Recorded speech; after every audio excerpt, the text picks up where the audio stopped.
Avec le Trends Invest Challenge gratuit de Trends Tendance, tout le monde peut investir. Investissez 100 000 € virtuels, gagnez 10 000 € bien réels. Participez sur investchallenge.be.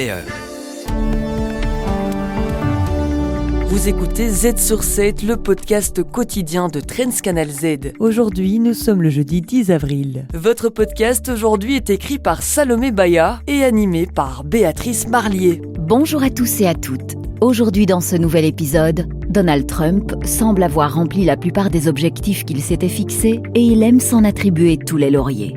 Mais tout n'est pas si rose. Finalement, cette baisse du prix du pétrole est plus le signe de conséquences négatives, en ce compris pour les ménages américains, qu'une bonne nouvelle. Mazout, gaz, électricité, les prix plongent. Mais pour combien de temps encore ? Il y a très clairement une peur chez tous les traders du pétrole. Restez bien avec nous. Z sur 7, c'est tout de suite.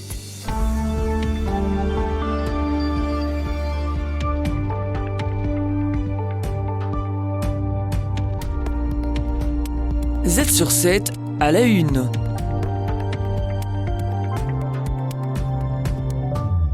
Les caisses de l'État se remplissent, le pétrole s'envole, le dollar faiblit. Pour Donald Trump, c'est carton plein. Et sans surprise, il en revendique tout le mérite. Mais derrière les apparences, tout n'est peut-être pas si rose. Philippe Ledan, économiste. La baisse du prix du pétrole, elle est essentiellement liée au chaos généré par la politique de Trump et au risque de récession. Et qui dit récession dit moins d'activité, moins de consommation d'énergie et donc moins de demande de pétrole. Donc finalement, cette baisse du prix du pétrole est plus le signe de conséquences négatives, en ce compris pour les ménages américains, qu'une bonne nouvelle. Donald Trump réclamait un dollar plus faible. C'est chose faite, mais pas vraiment pour les raisons qu'il met en avant. La dépréciation du dollar reflète plutôt une méfiance vis-à-vis de l'économie américaine, vis-à-vis du dollar lui-même. Alors oui, c'était un de ses objectifs de déprécier le dollar, mais si c'est dans le cadre d'une méfiance par rapport à l'économie américaine, ça va avoir plus de conséquences négatives que son point positif qu'il soulève par la certaine dépréciation du dollar. Un léger repli des rendements obligataires, oui, mais de courte durée. La remontée est déjà enclenchée. Dans un premier temps, on a vu les taux longs américains se détendre, déjà plutôt pour une mauvaise raison, parce que c'était plus l'idée d'un ralentissement économique qui faisait baisser les taux longs, mais soit, ils pouvaient en être contents. Mais là, aujourd'hui, on voit que cette méfiance vis-à-vis des États-Unis, vis-à-vis du dollar, on commence à avoir une contagion aussi vis-à-vis d'une méfiance vis-à-vis des bons du Trésor américain. Et forcément, s'ils sont délaissés, on voit que le rendement, leur taux, commence à remonter. Alors, couronné de succès, la politique de Trump ? Pas vraiment. Derrière quelques chiffres encourageants, c'est surtout le chaos qui règne. Wall Street dégringole avec une chute de plus de 20% depuis le début de l'année.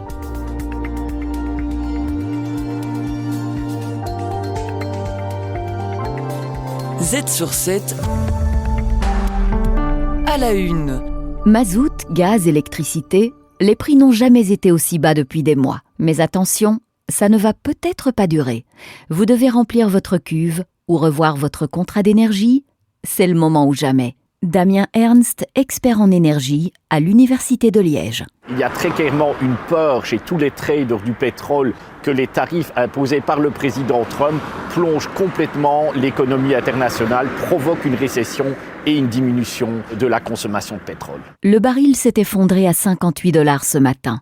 Il a à peine repris son souffle pour se stabiliser autour des 60. C'est son plus bas niveau depuis la crise du Covid.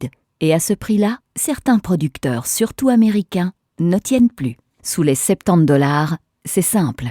Ils travaillent à perte. Les producteurs américains qui ne savent pas faire d'argent à 58 $ le baril, il leur faut un baril à 70 $ pour être profitable. Et donc on peut supposer en fait qu'on va avoir une contraction aussi de l'offre avec des prix aussi bas et donc que les prix sont amenés à réaugmenter par la suite. Même scénario pour le gaz, moins 30% en quelques mois. Une chute brutale. Et comme souvent, l'électricité s'aligne. Mais attention, cette pause dans la tempête pourrait n'être que temporaire. Il y a quelques mois, il était à 56 € le mégawattheure. On est passé à 35 € par mégawattheure. Donc une chute de plus de 30% du prix du gaz. Cette chute du prix du gaz a entraîné une chute du prix de l'électricité. Encore une fois, s'il faut négocier un nouveau contrat fixe pour le gaz et pour l'électricité, c'est maintenant parce que je crains que dans 6-7 mois, les prix réaugmentent. Pour les particuliers, le moment est peut-être bien choisi pour bloquer un tarif fixe. Et si les prix poursuivent leur baisse, rien n'est figé. Il suffit d'1 mois de préavis pour changer de contrat. Les meilleurs experts boursiers vous proposent des analyses des marchés internationaux, des conseils avisés et les dernières tendances économiques. Z sur 7, experts boursiers. Pour terminer cet épisode, focus sur l'actualité boursière. Trump change de cap. Après avoir annoncé une exemption, il déclare finalement des droits de douane lourds pour le secteur pharmaceutique. Une décision qui pourrait bouleverser l'équilibre commercial. L'industrie pharmaceutique européenne pourrait-elle être impactée ? Laura Roba, de la banque de Degroof Petercam, vient nous en parler. Premièrement, on n'a actuellement pas de visibilité quant au montant de ces frais de douane, quant au moment où il pourrait les imposer et ce sur quoi il pourrait porter. Parce que pour l'instant, ce qu'englobe le terme pharmaceutique, au sens où l'entend l'administration Trump, n'est pas très clair. On ne sait pas s'il parle des produits pharmaceutiques finis ou bien des ingrédients pharmaceutiques actifs ou des composants qui sont utilisés pour fabriquer ces médicaments. Et le deuxième élément, c'est que suivant qu'on parle de l'un ou l'autre, l'impact va être différent. Si on prend par exemple Argenix, son produit phare, le Vyvgart, est produit aux États-Unis pour les États-Unis. Mais par contre, les ingrédients qui sont utilisés dans sa fabrication sont, eux, achetés un peu partout dans le monde, au Royaume-Uni, au Danemark, à Singapour. Et donc, si ces droits de douane sont appliqués sur ces ingrédients, effectivement, il y aura un impact sur les coûts pour la société. Nous savons que le secteur pharmaceutique européen exporte énormément aux États-Unis. Il pourrait donc bien y avoir des risques de voir ces industries se délocaliser vers les États-Unis. Alors, je reviens sur votre premier point, qui est effectivement que les États-Unis, ça représente un marché énorme pour le secteur pharmaceutique. Pourquoi ? Parce que les prix sont plus élevés. Ce qui se passe, c'est que là où en Europe, le remboursement est négocié avec chaque pays, qui a d'ailleurs chacun a ses propres règles, aux États-Unis, le remboursement des médicaments, il est négocié directement avec les assurances médicales et les pharmacies. Ce qui veut dire que les entreprises, elles ont un peu plus de flexibilité pour fixer leurs prix. En ce qui concerne l'exode vers les États-Unis, c'est vrai que la Fédération européenne des associations et des industries pharmaceutiques a mis en garde la présidente de la Commission européenne sur le fait que ces droits de douane allaient probablement accélérer l'exode vers les États-Unis. On parle d'accélération de l'exode, ce qui veut dire que le secteur n'a pas attendu les droits de douane de Trump pour y penser. Alors, effectivement, ce n'est pas la première fois que la Fédération avertit l'Europe que s'il n'y a pas un changement au niveau réglementaire, la concurrence qui vient des États-Unis mais aussi de la Chine va pousser les entreprises à s'exporter et ces droits de douane, c'est un nouvel incitant. Un autre poids lourd belge du secteur pharma, c'est UCB. On peut alors se demander quel serait l'impact des droits de douane sur l'entreprise. Alors UCB, ils ont 6 sites aux États-Unis, mais qui sont dédiés à la recherche et au développement et à tout ce qui est administratif. Donc ils n'ont pas à proprement parler un site de production aux États-Unis. Par contre, ils travaillent avec des sous-traitants américains, mais qui, à nouveau, sourcent leurs matières premières partout dans le monde. Donc on revient de nouveau au point initial. Qu'est-ce qui est vraiment inclus dans le terme pharmaceutique ?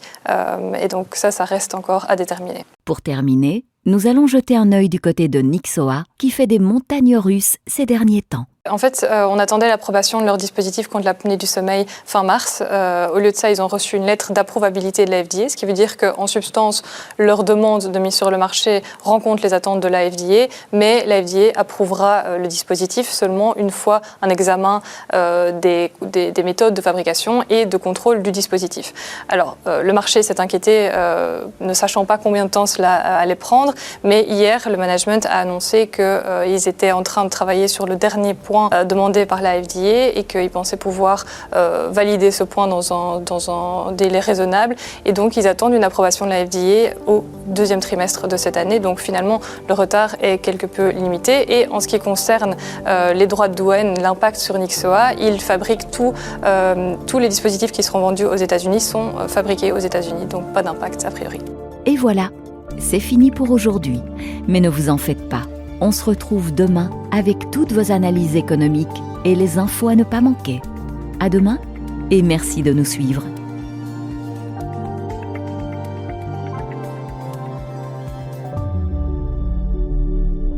Salut, ici Warren Buffett et je vous invite à participer gratuitement au Trends Invest Challenge parce qu'avec Trends Tendance, plus rien ne vous retient d'investir.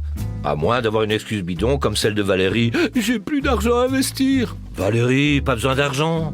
Vous recevez 100 000 euros d'argent virtuel pour vous lancer. 100 000 euros. Allons. Le Trends Invest Challenge de Trends Tendance. Investissez de l'argent virtuel, gagnez des prix bien réels. Participez sur investchallenge.be.